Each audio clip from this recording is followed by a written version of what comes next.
रात के लगभग 2:15 हो चुके थे। थोड़ी देर पहले हुई बारिश की वजह से सड़कें पूरी तरह भीग चुकी थीं। स्ट्रीट लाइट की पीली रोशनी पानी से भरी सड़क पर चमक रही थी। शहर के ज्यादातर लोग अपने घरों में सो चुके थे, लेकिन रवि अभी भी ऑफिस से घर लौट रहा था। आज काम बहुत ज्यादा था, एक के बाद एक फाइलें, मीटिंग और ओवरटाइम। जब तक वह ऑफिस से निकला तब तक आखिरी बस का समय हो चुका था। थका हुआ रवि बस यही चाहता था कि किसी तरह जल्दी घर पहुंच जाए, कुछ खा ले और सो जाए। उसे बिल्कुल भी अंदाजा नहीं था कि आज की रात उसकी जिंदगी की सबसे अजीब और डरावनी रात बनने वाली है।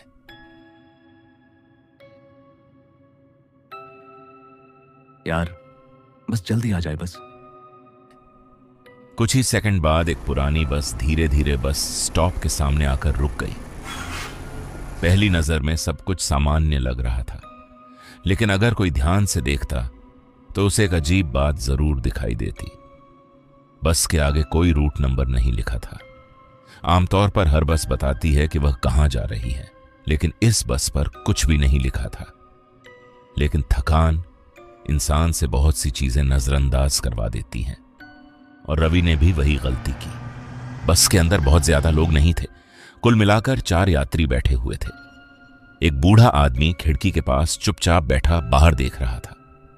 एक महिला सिर झुकाए बैठी थी। थोड़ा आगे एक स्कूल यूनिफॉर्म पहना लड़का बैठा था, और बस की आखिरी सीट पर एक जोकर बैठा था। सफेद चेहरा, काली आंखें और होंठों पर जमी हुई एक अजीब मुस्कान। वह बाकी यात्रियों की तरह नहीं लग रहा था। ये जोकर यहां क्या कर रहा है? रवि ने कुछ सेकंड तक उसे देखा, लेकिन वह आदमी बिल्कुल नहीं हिला। ऐसा लग रहा था जैसे वह कई घंटों से उसी जगह बैठा हो। बस धीरे धीरे आगे बढ़ रही थी। बाहर अंधेरा था, सड़कें खाली थीं, सब कुछ सामान्य दिखाई दे रहा था। लेकिन कुछ मिनट बाद रवि ने अपना फोन निकाला। समय था 2:17। उसने फोन वापस जेब में रख लिया। कुछ देर बाद उसने दोबारा देखा, 2:17। फिर कुछ मिनट बाद 2:17। समय आगे बढ़ ही नहीं रहा था। ये क्या, फोन हैंग हो गया क्या? थोड़ी देर बाद बूढ़ा आदमी उठता है और रवि के बगल में जाकर बैठ जाता है। तुम यहां नए हो? क्या मतलब? कुछ देर में समझ जाओगे। बूढ़े आदमी की आवाज में कुछ ऐसा था जिसने रवि को असहज कर दिया।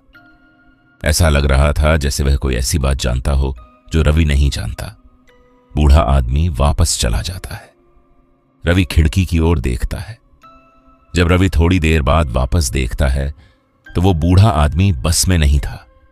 वो बस से गायब हो चुका था, उसकी सीट खाली थी। अरे अभी तो यहीं था, कहां चला गया? बस कहीं नहीं रुकी थी, दरवाजा भी नहीं खुला था, फिर भी बूढ़ा आदमी गायब हो चुका था।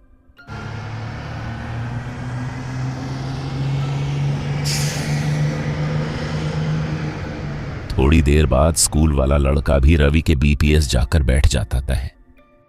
तुम्हें याद नहीं? क्या याद नहीं है? कैसे मरे थे? क्या बकवास कर रहे हो? पागल हो गए हो? लड़के के चेहरे पर हल्की मुस्कान आ गई, लेकिन वह सामान्य मुस्कान नहीं थी। वह ऐसी मुस्कान थी जैसे कोई पहले से जवाब जानता हो। अचानक वो लड़का गायब हो जाता है, और उसी पल पहली बार रवि के चेहरे पर असली डर दिखाई दिया।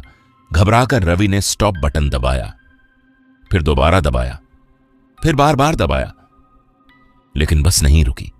रोको, बस को रोको।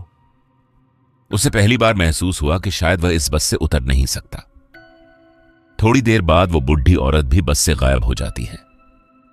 रवि को कुछ समझ नहीं आता कि आखिर उसके साथ क्या हो रहा है।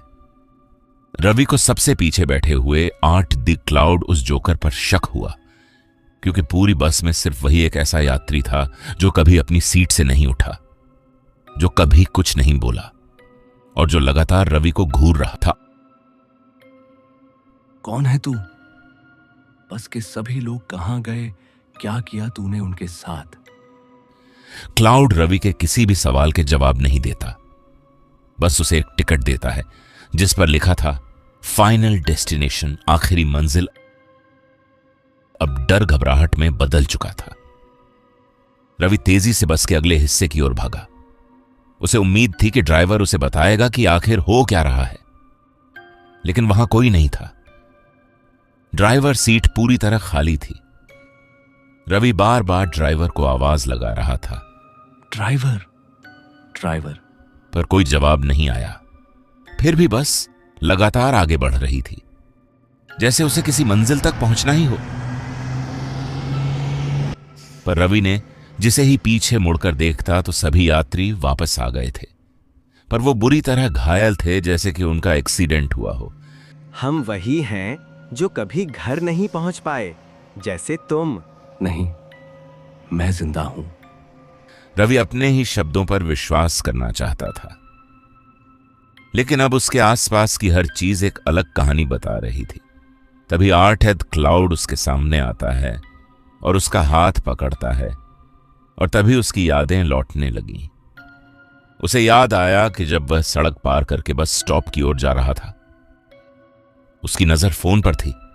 सड़क गीली थी और उसी समय एक तेज रफ्तार ट्रक उसकी ओर बढ़ रहा था, और उसने रवि को जोरदार टक्कर मारी और बस का इंतजार करने से पहले ही मौत उसके पास पहुंच चुकी थी।